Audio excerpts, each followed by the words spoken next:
Class 12 বা semester 3 সংস্কৃতের কি সিলেবাস আছে আজকে তোমরা জেনে নাও। পরবর্তীকাল থেকে তোমাদের ভিডিও বড় বড় ভিডিওগুলো আসবে, দেখে নাও।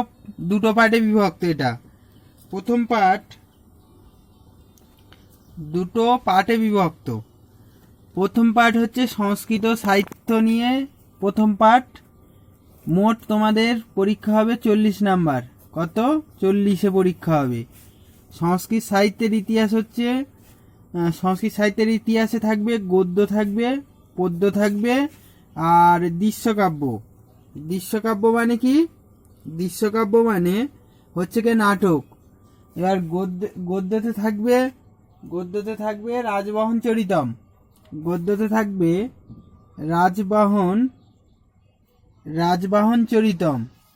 আর পদ্যতে থাকবে যোগ কর্মেষু কৌশলম। এটা হচ্ছে গীতার একটা অধ্যায়, যোগের অধ্যায়। এই অধ্যায় থেকে থাকবে পদ্য। আর দৃশ্যকাব্য থাকবে দুর্বাসার অভিশাপ। এগুলো পরবর্তীকালে তোমরা যদি কমেন্ট করো এই সংস্কৃতগুলো আমি পড়িয়ে দেবো, প্রশ্ন উত্তর করিয়ে দেবো, কোনো সমস্যা নেই।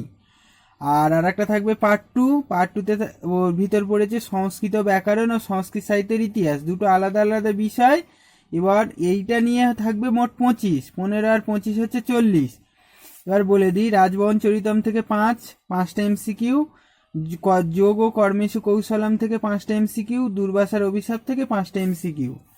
এবার সংস্কৃত ব্যাকরণ থেকে থাকবে কি? প্রত্যয়ে 5, কারকে 5, আর সমাসে 5। তাহলে হচ্ছে 15 ব্যাকরণ থেকে থাকছে।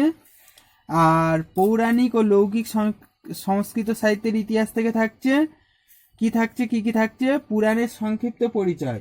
পুরাণের সংক্ষিপ্ত পরিচয় থেকে থাকছে 3টে এমসিকিউ থাকবে। ভাস, কালিদাস, ভবভূতি প্রমুখ যে বিশিষ্ট মনীষীগণ আছেন তাদের থেকে থাকবে 4। আর আর্যভট্ট ও ব্রহ্মগুপ্ত থেকে থাকবে 3। এই গেল তোমাদের 40 নাম্বার। আর 10 নাম্বারের প্রজেক্ট থাকবে। এই গেল তোমাদের 40 নাম্বার। যদি এরকম সংস্কৃতে আরো ভিডিও পেতে চাও তো চ্যানেলটাকে সাবস্ক্রাইব করো এবং বন্ধুদের সাথে শেয়ার করো।